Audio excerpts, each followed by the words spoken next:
नमस्कार, special broadcast में आपका स्वागत है। मैं हूं Ravindra Chauhan. National education policy NEP, हम बार बार ये टर्म सुनते हैं, लेकिन हम जितना समझने की कोशिश करते हैं उतना ही हम इसमें उलझते जाते हैं। ख़ास करके जब हम असम में नेशनल एजुकेशन पॉलिसी की बात करते हैं तो कई बार हम देख चुके हैं कि नेशनल एजुकेशन पॉलिसी पर एजुकेशनल कॉन्क्लेव का आयोजन होता है और पिछले 2 दिनों से नेशनल एजुकेशन पॉलिसी पर कॉन्क्लेव का आयोजन हो रहा है। इस पर असम के राज्यपाल, असम के मुख्यमंत्री और यहाँ मौजूद सेंट्रल यूनिवर्सिटी, तमाम यूनिवर्सिटी जो स्टेट लेवल की यूनिवर्सिटी हैं, उनके कुलपति इसमें भाग ले रहे हैं और इस पर प्रेजेंटेशन चल रहा है। नेशनल एजुकेशन पॉलिसी को किस तरह से पूरी तरह से लागू किया जाए, इसे समझना बहुत ज़रूरी है, क्योंकि आने वाले दिनों में एजुकेशन का पैटर्न यही रहने वाला है।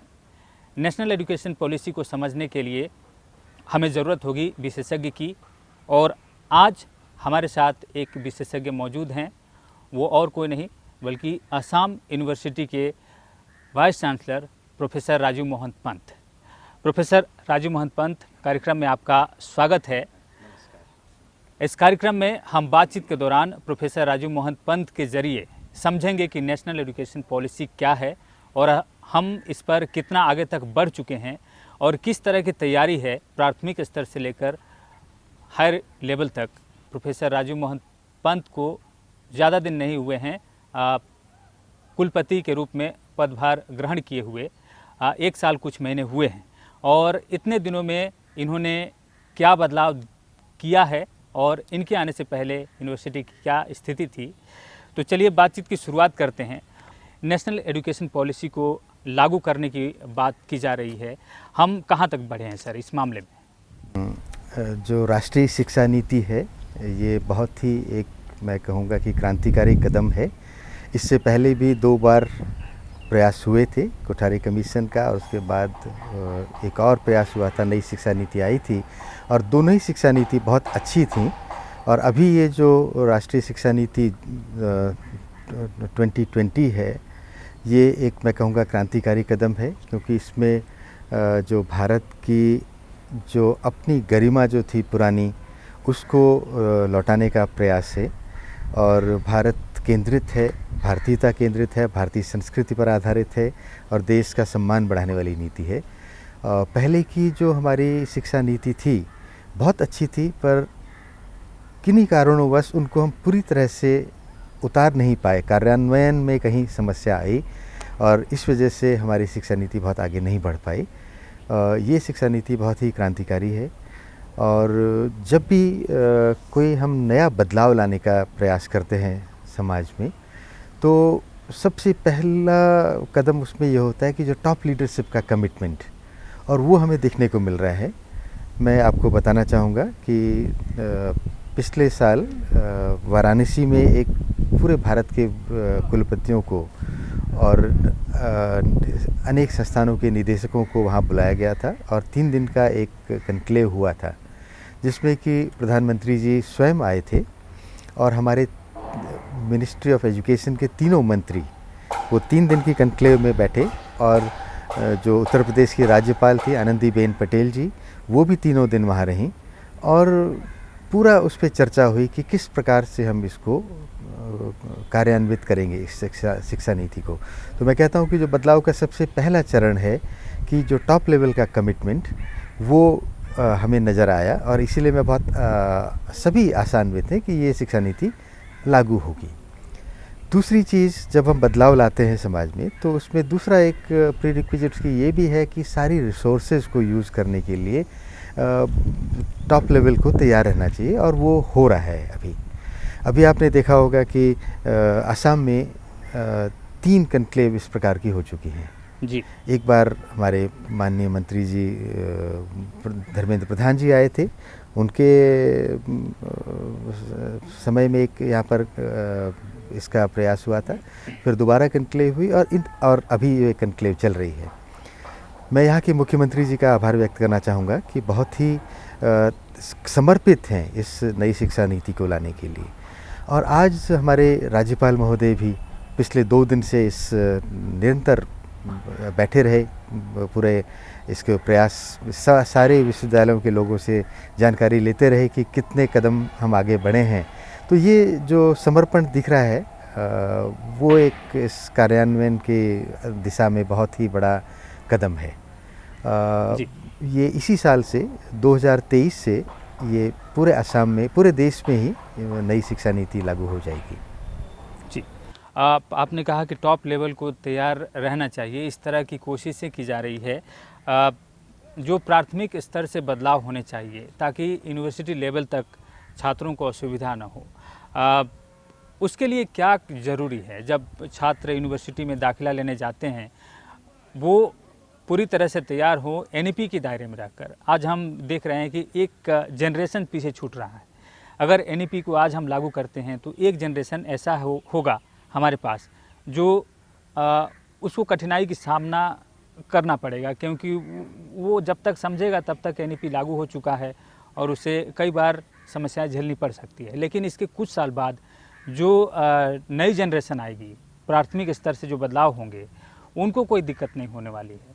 तो यूनिवर्सिटी लेवल में छात्रों को किस तरह की समस्याएं हो सकती है और उनको किस तरह से तैयार रहना चाहिए? करिकुलम किस तरह से तैयार हो रहे हैं? करिकुलम इस तरह से तैयार हो रहे हैं कि पूरा सर्वांगीण विकास हो, होलिस्टिक डेवलपमेंट हो किसी भी स्टूडेंट का। और अभी हम ये 4 साल के डिग्री प्रोग्राम में जा रहे हैं जी। इसमें व्यक्तित्व विकास, उसमें स्किल डेवलपमेंट, सारे कंपोनेंट उसमें हैं, वैल्यू एडेड हैं और संस्कारित करने का प्रयास है। और ये 4 साल की शिक्षा के बाद उनको हम तैयार करेंगे कि रिसर्च के लिए भी, और फिर 5 साल के लिए 5वें ये जो पोस्ट ग्रेजुएट प्रोग्राम में जाएंगे तो उनके लिए केवल 1 साल का, 4 साल का जिन्होंने यहाँ पर अंडर ग्रेजुएट प्रोग्राम किए हैं उनके लिए पोस्ट ग्रेजुएशन केवल 1 साल की रहेगी। और अभी जो एक रिसर्च कंपोनेंट इस 4 साल के कार्यक्रम में डालने का प्रयास है ताकि लोगों का शोध के प्रति आकर्षण बढ़े, ताकि लोग में क्वेश्चनिंग अप्रोच जो हमारे पुराने समय में गुरुकुल में हुआ करता था कि डिस्कशन और क्वेश्चनिंग अप्रोच, वो एक यहाँ पर आएगी। शोध के प्रति लोगों का आकर्षण बढ़ेगा और कुछ ओरिजिनल काम यहाँ पर होगा, क्रिएटिविटी थिंकिंग यहाँ पर होगी। और जैसा कि एक बार प्रधानमंत्री हमारे मोदी जी ने अपने जब प्रथम एड्रेस में कहा था छात्रों के साथ 5 सितंबर 2014 को, उन्होंने एक उदाहरण दिया था कि एक पोस्ट ग्रेजुएट छात्र से उन्होंने पूछा कि आप क्या करते हैं, तो उन्होंने कहा कि मैंने एमए किया है। तो उन्होंने उसी प्रश्न को दोबारा दोहराया कि आप क्या करते हैं, तो फिर उसने यही जवाब दिया कि मैंने एमए किया है। तो प्रधानमंत्री जी ने उससे पूछा कि आप क्या कर सकते हैं, तो वहाँ पे वो थोड़ा सा जवाब देने में सक्षम नहीं थे कि क्या कर सकते हैं। हमने डिग्रियां तो हासिल कर लेते थे पर स्किल हमारे पास नहीं थी, इसलिए क्या कर सकते हैं, इस प्रश्न का उत्तर देना हमें थोड़ा सा मुश्किल पड़ता था। आज की डेट में आप शिक्षा के साथ अपनी मेन कोर कोर्सेज के साथ साथ स्किल डेवलपमेंट के कोर्सेज कर सकते हैं, ये हम प्रयास कर रहे हैं। और शिक्षा को सरल बना दिया गया है, फ्लेक्सिबिलिटी इसमें है, ताकि कोई साइंस का छात्र है तो वो संस्कृत में भी कुछ शिक्षा ले सकता है, साइंस का छात्र है वो आर्ट में भी ले सकता है, फाइन आर्ट्स में ले सकता है, लैंग्वेज का भी एडिशनल कुछ कोर्सेज ले सकते हैं। तो इस प्रकार से थोड़ा सा फ्लेक्सिबिलिटी सिस्टम में हो गई है।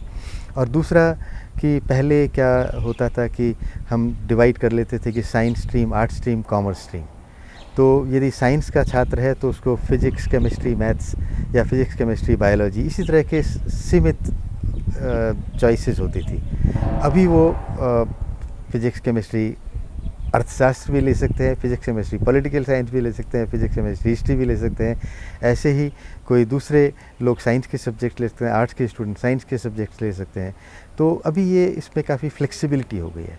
तो ये जो व्यवस्था है, जो नई शिक्षा नीति है, राष्ट्रीय शिक्षा नीति जो है, ये बहुत ही फ्लेक्सिबल अप्रोच इसमें है और ये होलिस्टिक डेवलपमेंट, इससे पूरा सर्वांगीण व्यक्तित्व का विकास होगा, ऐसा प्रतीत होता है। सर, अभी आपने कहा कि साइंस बैकग्राउंड वाले आगे चल कर ह्यूमैनिटी सब्जेक्ट्स ले सकते हैं या आर्ट्स के सब्जेक्ट ले सकते हैं, ये इसमें प्रावधान रहेगा। और इसी के साथ आपने ये भी कहा कि जो ह्यूमैनिटी और आर्ट्स के हैं वो भी साइंस सिलेक्शन है, क्या सही है? जी। तो इसमें और भी कई बातें हैं जो काफ़ी ख़ास है एनईपी में। वो ये है कि पहले जो एजुकेशन पॉलिसी थी उसके तहत स्किल डेवलपमेंट की बात उतनी मुख्य रूप से नहीं होती थी और वोकेशनल ट्रेनिंग की बात हो रही है अभी। जो स्थानीय भाषाएं हैं उनमें शिक्षा देने की कोशिश हो रही है। एक बात इसको पढ़ते पढ़ते ये भी मुझे पता चला कि क्लास 6 से हम ट्रेनिंग ले सकते हैं स्किल डेवलपमेंट का या वोकेशनल ट्रेनिंग ले सकते हैं। उसके बाद से अगर ग्रेजुएशन 3 साल या 4 साल का इसके तहत होगा तो उसमें 1 साल अगर कोई छात्र पढ़ाई करता है तो उसका 1 साल जाया नहीं होगा। अगर वो पढ़ाई छोड़ देता है तो उस 1 साल का भी सर्टिफिकेट उसको मिलेगा और उसके आधार पर भी उसको आने वाले दिन में काम मिलेंगे। ये जो छोटी छोटी लेकिन बड़ी बातें हैं कई दूर दराज के छात्रों के लिए, लोगों के लिए जो वो नहीं जानते हैं, तो इस पर अवेयरनेस किस तरह से फैलाया जा रहा है, उनको किस तरह से अवेयर किया जा रहा है? इस पे काफ़ी अवेयरनेस कार्यक्रम हमने भी अपने विश्वविद्यालय स्तर पे भी किए हैं और काफ़ी इसका प्रचार प्रसार हो रहा है। आपने जैसे बताया कि किसी ने कोई कोर्स किया है और बीच में वो उसी दिशा में आगे बढ़ने में सक्षम नहीं है, किसी प्रकार की अड़चन आ गई है, तो वो जो भी हमने क्रेडिट अर्न किए हैं वो हमारे जमा हो जाएंगे। एकेडमिक बैंक ऑफ क्रेडिट उसको बोलते हैं, इस शिक्षा नीति में उसका प्रावधान है, एकेडमिक बैंक ऑफ क्रेडिट। मान लीजिए कि मैंने 1 साल पढ़ा, एक कार्यक्रम में पढ़ा और जितने भी मैंने क्रेडिट अर्न किए वो मेरे एकेडमिक बैंक ऑफ क्रेडिट में जमा हो गए। अब मैं आने वाले 2 साल 3 साल बाद यदि मैं फिर से मुझे अवसर मिलता है पढ़ने का तो मैं उसको कंटिन्यू कर सकता हूँ। तो ये जो हमारे क्रेडिट हैं 7 साल तक वैलिड रहेंगे, 7 साल तक हम उस कोर्स को पुनः ज्वाइन कर सकते हैं। ये एक बहुत अच्छा प्रावधान है क्योंकि कई बार होता है, हमने ख़ास तौर से हमारे देश में अभी एक बहुत ही अच्छा संयोग मैं कहूँगा कि हमारी जो छात्राएं हैं, लड़कियां हैं, वो उनकी अभी एनरोलमेंट बहुत ज़्यादा है सभी विश्वविद्यालयों में। और कई बार हमने जो प्रैक्टिकल एक प्रॉब्लम आती है कि कोई लड़की ग्रेजुएशन कर रही है या पोस्ट ग्रेजुएशन कर रही है, अचानक उनका विवाह हो जाता है। हमारे सिस्टम में है, विवाह की परंपरा बहुत अच्छी इम्पॉर्टेंट मानी जाती है, तो वो पढ़ाई छोड़ देनी पड़ती थी पहले, पर अभी ऐसा कोई प्रॉब्लम नहीं है। वो उनके एकेडमिक बैंक ऑफ क्रेडिट में उनके क्रेडिट रहेंगे और जब उनको समय मिलेगा, जब उनको सुविधा होगी, उसके बाद वो अपना कोर्स कंप्लीट कर सकते हैं। तो इस प्रकार के प्रावधान इस नई शिक्षा है, तो नई शिक्षा नीति में है, ये काफ़ी फ्लेक्सिबिलिटी इसमें आ गई है। मतलब जो छात्रों में पहले निराशा का एक भाव होता था, कई लोग पढ़ाई छोड़ने के बाद काफ़ी निराश हो जाते थे, उन्हें समाज से उलाहना भी मिलती थी, कई लोग बड़े कदम उठा लेते थे, आत्महत्या जैसा कदम उठा लेते थे। अब अगर उनको मौका मिलता है आगे चलकर, उन्होंने पढ़ाई छोड़ दी है तो एक बार फिर पढ़ाई कर सकते हैं और वो मुख्य धारा में आ सकते हैं। मतलब इसमें अपनी इच्छाओं को पूरा कर सकते हैं, अपने सपनों को, जो उन्होंने स्वप्न सजाए हैं, उनको अपने सपनों को साकार करने का अवसर इस शिक्षा नीति में दिखता है। जी, हम एक और बात इसमें देख रहे हैं कि जो एंट्रेंस टेस्ट होते थे पहले, अलग अलग स्टेज पर अलग अलग एंट्रेंस प्रवेश परीक्षाएं होती हैं, और आज हम देख रहे हैं कि सारे यूनिवर्सिटीज़ के लिए एक परीक्षा हो रही है, प्रवेश परीक्षा हो रही है, CUET, सेंट्रल यूनिवर्सिटी। इसके बारे में आपसे जानना चाहेंगे कि ये कितना महत्वपूर्ण है, क्योंकि और इनसे छात्रों को कितना लाभ मिल रहा है? ये भी एक बहुत अच्छा प्रयास है, क्योंकि पहले हर विश्वविद्यालय के लिए छात्रों को दौड़ना पड़ता था। किसी को दिल्ली विश्वविद्यालय के लिए प्रयास करना है तो वो दिल्ली में जाके प्रयास करेगा, किसी को असम में पढ़ना है तो वो यहाँ के टेस्ट देगा, अलग अलग मद्रास यूनिवर्सिटी में लेना है तो वहाँ का टेस्ट देगा। अभी एक सेंट्रल यूनिवर्सिटी एंट्रेंस टेस्ट है CUET, इसके माध्यम से एक टेस्ट लेना है और अकॉर्डिंगली उनको मेरिट के हिसाब से उनकी इच्छा चॉइसेस देनी पड़ेंगी और अकॉर्डिंगली उनको मिल जाएगा। बहुत ही अच्छा प्रयास है। और इससे दूसरा जो हमारे प्रधानमंत्री जी का सपना है, एक भारत श्रेष्ठ भारत, तो उसमें साउथ के लोग ईस्ट में आ सकते हैं, असम के लोग दूसरे क्षेत्रों में जाके पढ़ सकते हैं। ये एक बहुत बड़ी मैं कहूँगा देश को जोड़ने वाली बात है यहाँ पर। जी, हम आपसे जानने की कोशिश कर रहे थे कि एंट्रेंस टेस्ट एक कर दिया गया जिसके ज़रिए अलग अलग यूनिवर्सिटी में, संस्थानों में हम दाखिला ले सकते हैं।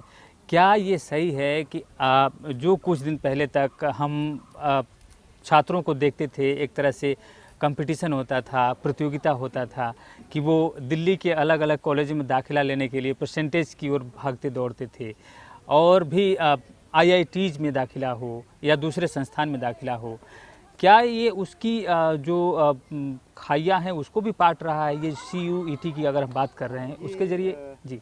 जैसे कि मेडिकल के लिए तो नीट है, ऐसे ही जॉइंट एंट्रेंस एग्ज़ाम वो तो रहेंगे, पर ये केंद्रीय विद्यालयों में एडमिशन के लिए एक सेंट्रलाइज टेस्ट हो गया है।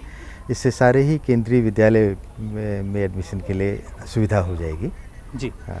तो बातचीत का ये सिलसिला जारी रखेंगे, लेकिन यहाँ पर वक्त हो चला है एक छोटे से ब्रेक का, और ब्रेक के बाद जब हम लौटेंगे तो प्रोफेसर राजीव मोहन पंत से असम विश्वविद्यालय के बारे में भी बात करेंगे कि किस तरह से वहाँ विकास हो रहा है।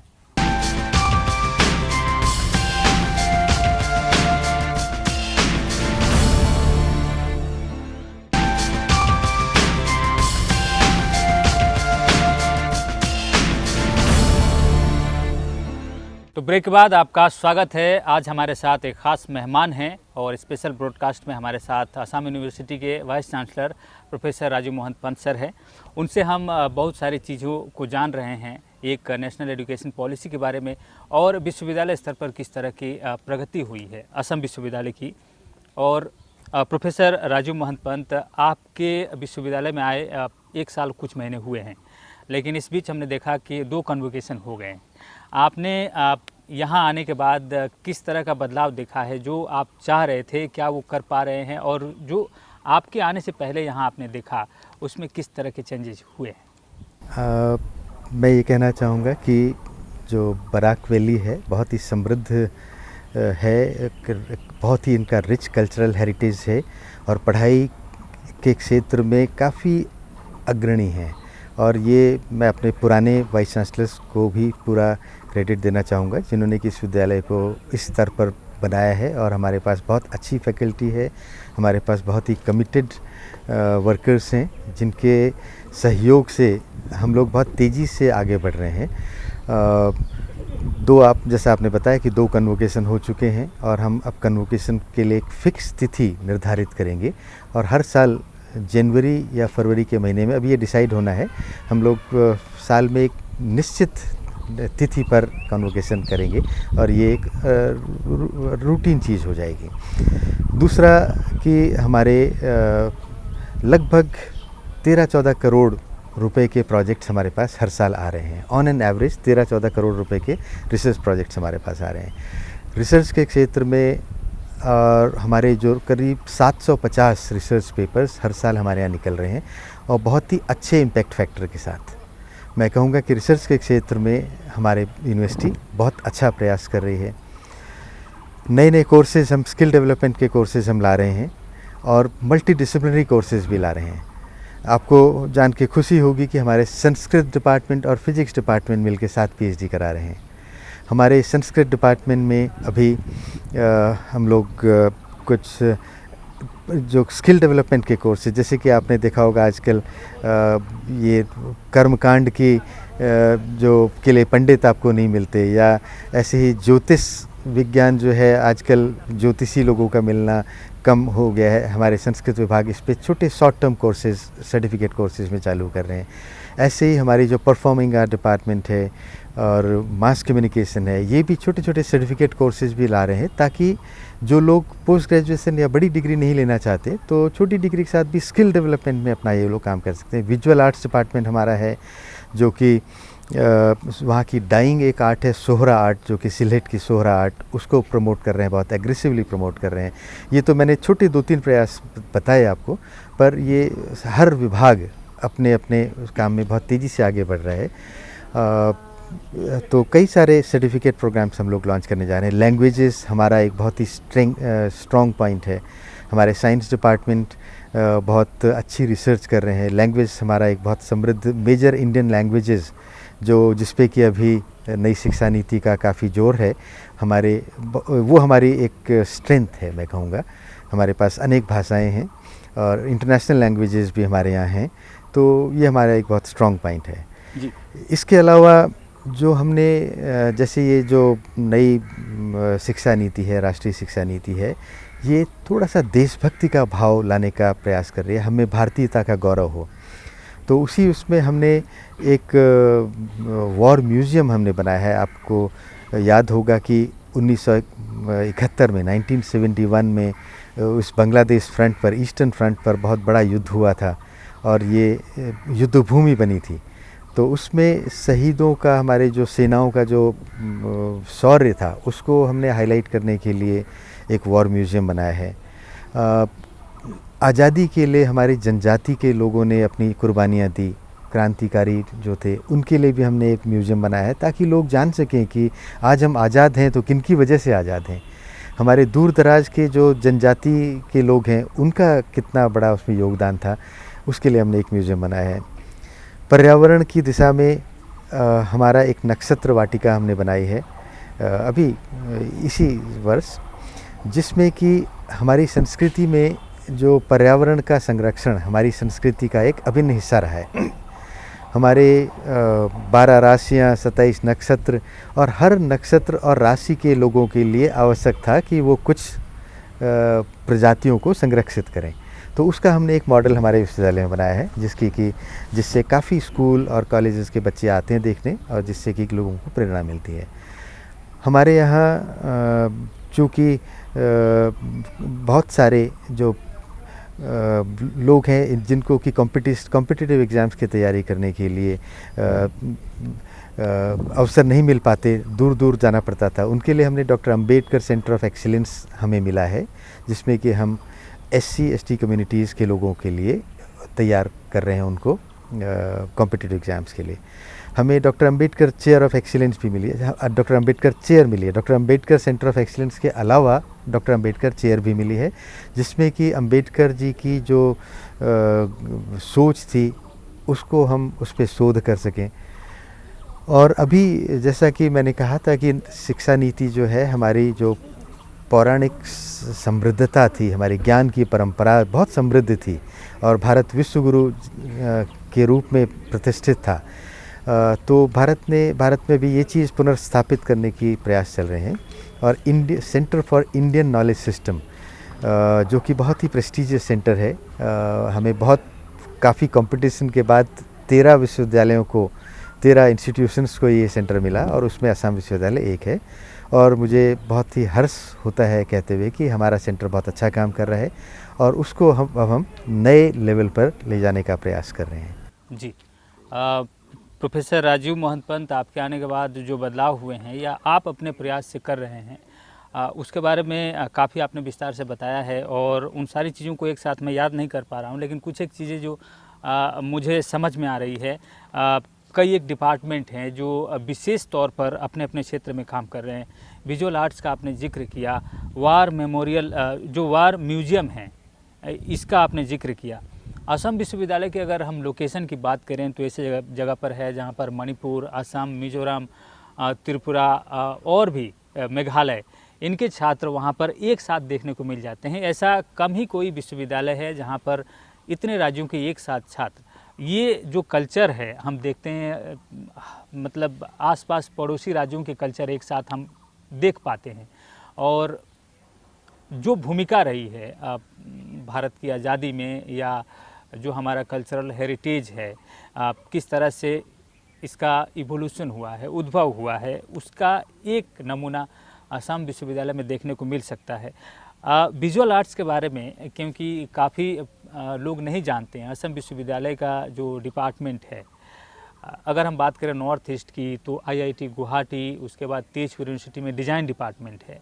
डिज़ाइन डिपार्टमेंट से असम विश्वविद्यालय का विजुअल आर्ट्स डिपार्टमेंट कितना अलग है? क्योंकि हम देखते हैं कि वहाँ भी कई ऐसी छवियाँ हैं जो लोग देखकर आश्चर्यचकित हो जाते हैं, उसको बाहर के लोग देखें, उसको प्रचार प्रसार मिले, इसके लिए क्या किया जा रहा है? क्योंकि वहाँ की कला जो है अनोखी कला है।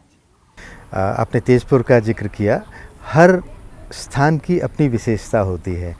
ऐसे ही बराक वैली का, जैसे मैंने बताया कि बहुत ही समृद्ध वहाँ का कल्चर है, और विजुअल आर्ट्स ने एक प्रयास करा है कि सोहरा आर्ट को वहाँ का उभारें। सोहरा आर्ट जो थी एक बिल्कुल मतलब काफ़ी उसका प्रचलन काफ़ी कम हो गया था, और जो कुछ गिने चुने लोग थे वो भी थोड़ा निराशा के भाव से गुजर रहे थे। तो हमने प्रयास किया है कि अब सोहरा आर्ट को प्रमोट करेंगे। हमारे विजुअल आर्ट्स डिपार्टमेंट काफ़ी अच्छा प्रयास उस पर सफल भी रहे। और इसके अतिरिक्त हमने अभी वहाँ पर जैसे कि हमारा विश्वविद्यालय का जो क्षेत्र है 5 ज़िलों को हम लोग कवर करते हैं। बराक वैली के 3 डिस्ट्रिक्ट्स और 2 डिस्ट्रिक्ट्स हिल डिस्ट्रिक्ट्स। तो वहाँ की अलग अलग परंपराएं हैं। हमने अभी एक एथनिक फेस्ट किया था, उसमें वहाँ की जो सांस्कृतिक समृद्धता को दिखाने का प्रयास किया। ऐसे ही अभी एक हमें नेशनल मैन्युस्क्रिप्ट मिशन के साथ हमारा MOU हुआ है और एक नया सेंटर और हमें मिला है जो कि मैन्युस्क्रिप्ट को हम बचाने का प्रयास करेंगे। तो ये जो सूरमा और बराक वैली है, इसमें अनेक मैन्युस्क्रिप्ट्स हैं, पांडुलिपियाँ हैं, उसको हम संग्रह करने का प्रयास करेंगे और उनको ट्रांसलेट करने का प्रयास करेंगे, उनको सुरक्षित रखने का प्रयास करेंगे, जो कि अपने आप में एक अलग विशेषता रखता है। बिल्कुल। आप प्रोफेसर राजू महंत पंत हमारे साथ थे और ये बातचीत कुछ और लंबी चलनी है, लेकिन इस कार्यक्रम में हमें आपसे अनुमति लेना होगा क्योंकि समय समाप्त हो गया है। हम इस बातचीत को आगे भी जारी रखेंगे और वो बातचीत अगले एपिसोड में होगी, लेकिन इस वक्त हमको आपसे विदा लेनी होगी। आप सबसे तब तक के लिए नमस्कार। नमस्कार।